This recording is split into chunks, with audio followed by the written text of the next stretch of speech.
as someone that's, grew up in El Dorado County and then moved away to Sacramento and then moved back to raise their family, I really truly appreciate the quality of life up here. And I think that's really why I want to be supervisor, to help preserve that quality of life for others to enjoy too. I feel strongly that it's something that we all should fight for strongly to keep, because once it's gone, we can't get it back.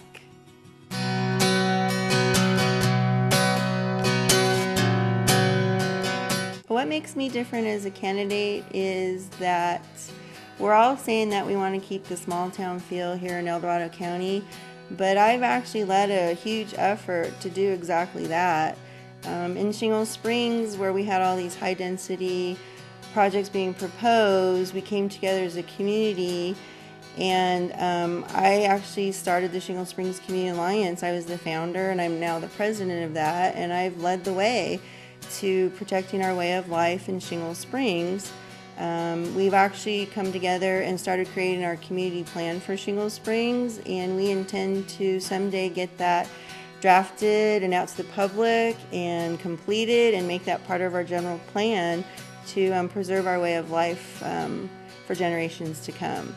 And so that's something I'm really proud of, and that does distinguish me from many of the other candidates.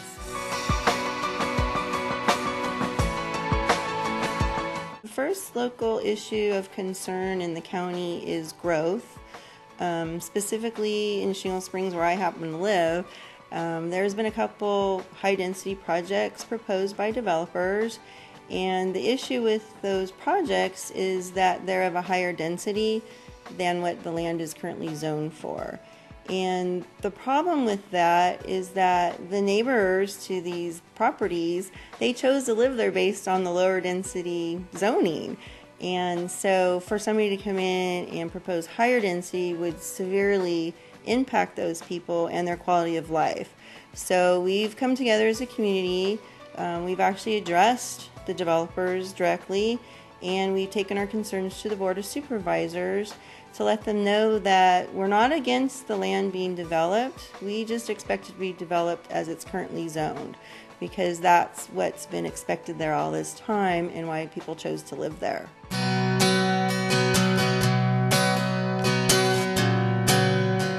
When I'm elected supervisor, I would really like to improve the public participation in the processes. One way to do that is to change it so that the board meetings, or at least the part of the agenda where the public would like to attend, is in the evening. I've been out knocking on doors, campaigning, and quite often people tell me that they just can't get to those meetings that are in the middle of the day, and they can't afford to take the day off of work. So if there's something on the agenda that they're interested in, it'd be nice if they could get there. So I think that would be one of the more simple things that we could do to help out, to build that trust with the public, is say, yeah, we're going to hold those meetings in the evening so that you can get here. And I've actually seen other jurisdictions do that. The city of Placerville, they have their meetings in the evening. I've been able to attend a couple of those. So that would just be one nice thing to do right away to get the public feeling that we want them there at those meetings to provide their input on projects.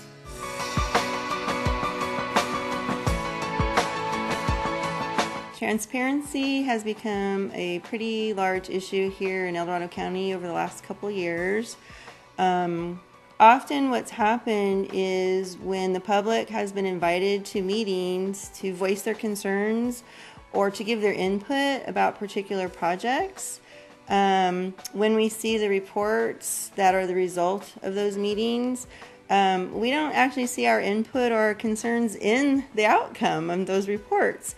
And therefore, this has happened a couple times, and it makes us feel as if there's a predetermined outcome, and that we're just invited to the meetings to give input so that the county can say, oh, we invited the public and they got to voice their concerns.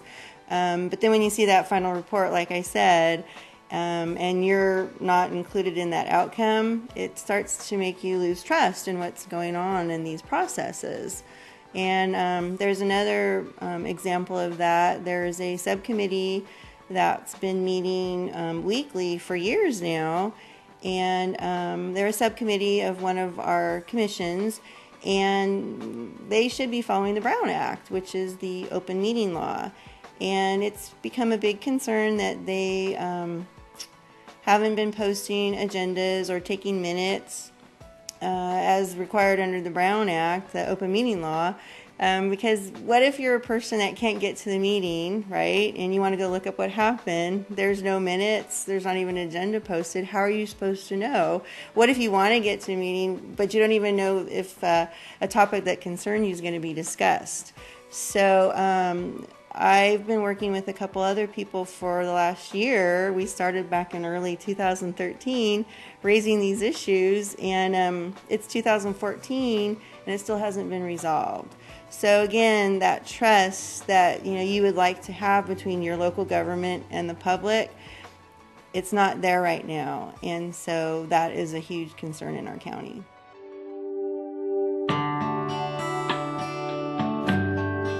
My history is that my family moved up from the Bay Area when I was about 4.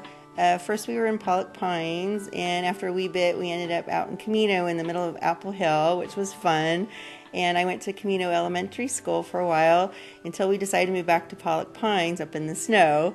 I finished grade school there and then ended up going to El Dorado High School, and graduated from El Dorado in 1982, True Blue 82, and decided that, I wanted to get out of the country life. I had had enough and went down to Sacramento and started attending American River College and then Sac State, got my business degree. And during that time, I also ended up meeting my husband and got married and bought our house down there in Rancho Cordova and started our family. And after a bit, my kids started grade school. We realized that we wanted to move back up into the foothills, and so that my kids could have the same opportunities in school that I did. So my kids ended up going to Buckeye Elementary in Camarado, and then finally all 3 of them graduated from Ponderosa High School. The school environment up here is wonderful, and I think that's one of the reasons that families enjoy it up here so much. And now my kids are all off at college and doing quite well, and I'm really excited for them, and a lot of that's due to our wonderful school systems up here.